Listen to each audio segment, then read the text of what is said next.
Do you have a loved one who is suffering or that you believe may be suffering from an eating disorder? If so, check out this video. I think it could really be helpful for you. Hello, my name is Stephanie. I'm a therapist in Long Island, New York that specializes in the treatment of eating disorders and body image issues. If you found this video helpful at the end of the video, or if you like it, please give it a thumbs up. I would really appreciate it. And if you're interested in learning more about eating disorders, eating issues, body image issues, general mental health and well-being, and therapeutic tools, please subscribe to my channel. I think you'll find it very helpful. Today I wanted to talk to the people who are having loved ones struggling with the eating disorder.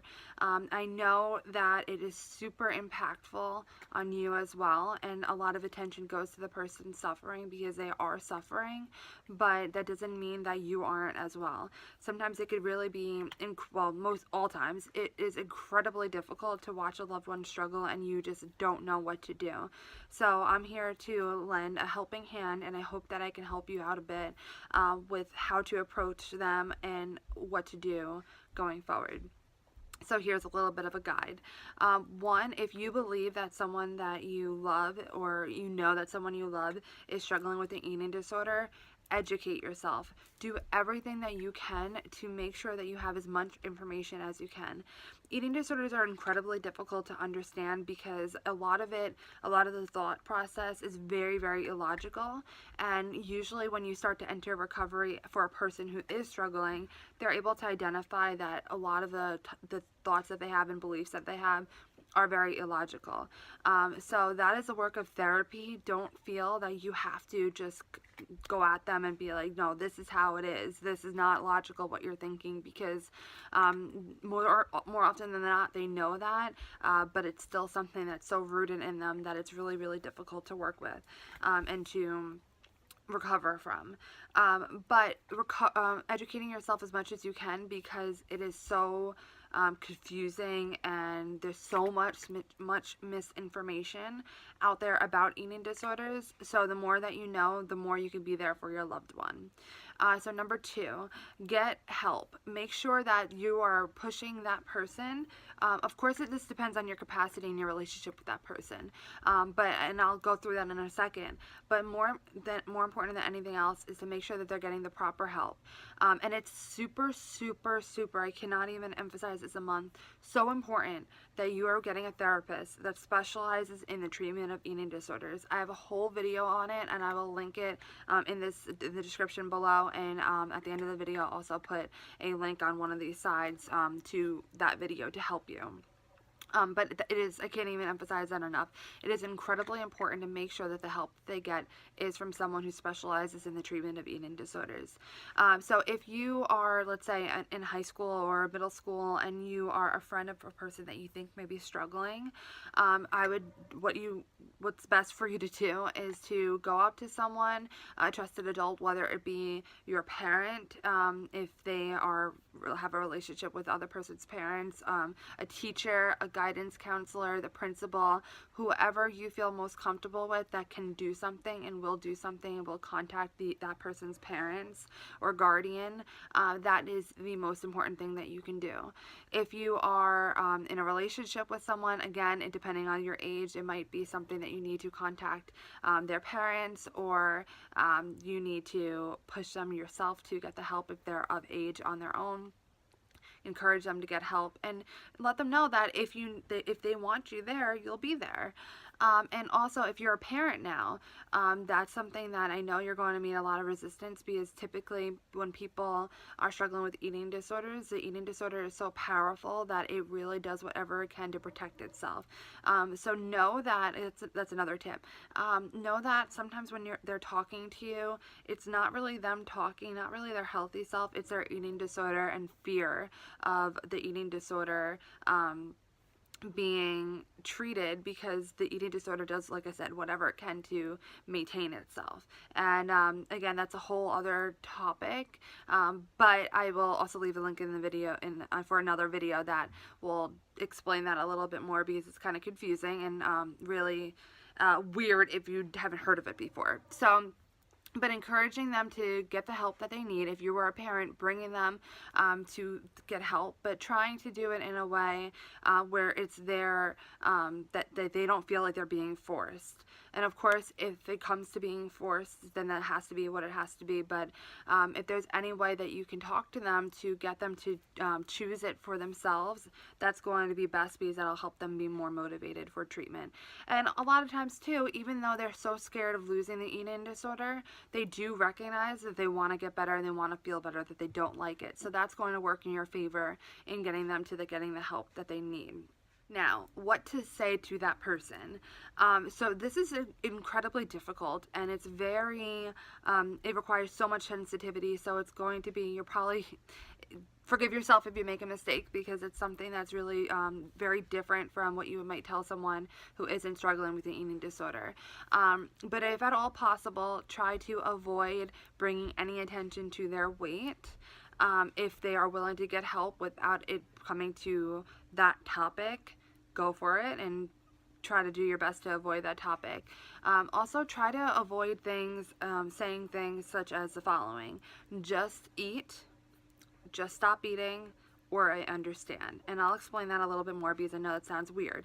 So when you say stuff like just eat or just stop eating, it makes it sound so simplistic that, oh wow, I'm so stupid. For the person who's suffering, I'm so stupid that that's the solution and I can't do it. It starts to make them even feel more worse about themselves. And yeah, you might think that you're really doing something to help, but it's not that easy for them, and it's something that really needs to be worked through. So when they are being told that this is just a simplistic answer, figure it out and deal with it, it really minimizes the eating disorder and minimizing their validation of them having an issue. So try to avoid saying things like that. It is not that simple. Otherwise, I wouldn't have a job. So it's really, think about it in that in those terms. And the last thing that probably is the most surprising is, do not say, I understand. More than likely, if you haven't been through an eating disorder, you probably do not understand. And that's not to be rash or anything like that. Like I said, it's just so odd, and it's very different thought pattern than any of the other mental disorders. So unless you've been through it, you're likely not very familiar with it, and that's not a bad thing. It's just very it's very difficult to understand. And as a person who's suffering with it, they're going to know that you probably really don't understand, and then it starts to make them feel even more alone and starts to bring themselves in, because they really know that even more so that you don't understand. So what you can say is being open and honest, being like, listen, like, I really don't understand what you're going through, but I love you and I care about you, and I'm going to do whatever I can to get you the help that you need, and I'll support you through whatever we need to do. And if you need to cry to me, if you need to tell me whatever, tell me what you need, and I will be there for you in any way that I can. And leave it at that. Let them know that just being honest with them, they're going to appreciate that so much more, and they're going to respond so much better to all of that. Also, know that an eating disorder is not done for attention. Somehow, some way, that this is still an idea that some people believe, that an eating disorder is done for attention. And I really can't even say much more about that, because it's just not. It's an illness. And if you think that it's done for attention, let's just go with that for a second. Someone who's willing to sacrifice their mental and physical well-being in order to get attention, that also does require treatment. That's something that's wrong, that the person's feeling wrong, and they are feeling something is not, basically something is not right, and they are suffering. So regardless, if you want to believe it's for attention, which it's not, but if you want to believe that, know that it's something that does require, help, and no matter what. So basically that's that. And the last thing that I wanted to talk about is whatever you can do, whether this person is in recovery, whether you're just noticing that they're starting an eating disorder, or you're just noticing that they've been suffering from an eating disorder, wherever they are, whatever you do, do not bring attention to their physical appearance. So this is a little odd sometimes when we talk about this. But sometimes when you enter recovery, when a person enters recovery, they will start to restore their weight. And then if they were underweight before or looked sickly or anything like that, and this is for people who have been restricting specifically, but if they are starting to restore that weight and then people start mentioning how healthy they look or that they look great, healthy for some reason in the mind of a person with an eating disorder or suffering from an eating disorder all of a sudden means fat. So there's really nothing that you could do to win. Just being there in whatever way that your particular loved one needs, and a therapist can help communicate between the family with what that person needs, because everyone's so individual, such individualized, so it's something that varies from person to person. But trying not to bring attention to their weight at all. And I do want to mention that sometimes it is necessary if you are a parent or a guardian of someone who is in a detrimental state because of their weight, and it's something that really is needing to be addressed immediately, then you have to do what you have to do. But just do not say things like, oh, you look disgusting, or any type of judgment type of comments, but saying that you're medically compromised, and being more objective about it as opposed to saying like, look at you, or making any judgment about it, because that's not going to end well, and it's going to just perpetuate the eating disorder. So I hope that this was a bit of a guide that helped you if you are noticing that someone is suffering with an eating disorder that you love. If you like this video, please give it a thumbs up. If you are interested in learning more, or I think this could be really helpful, this channel could really be helpful to educate yourself more on eating disorders, please subscribe to my channel. I think you'll really find it useful. Please leave a comment down below if you have known someone who is suffering with an eating disorder, and maybe you could give some tips or ideas or some inspiration, or even just support to someone who might be going through it for the first time. I think that we can all build a community that's really helpful. If you're interested in learning more, I do offer a blog. I will leave a link in the description below. Feel free to check it out, and I really hope to see you in my next video. Bye.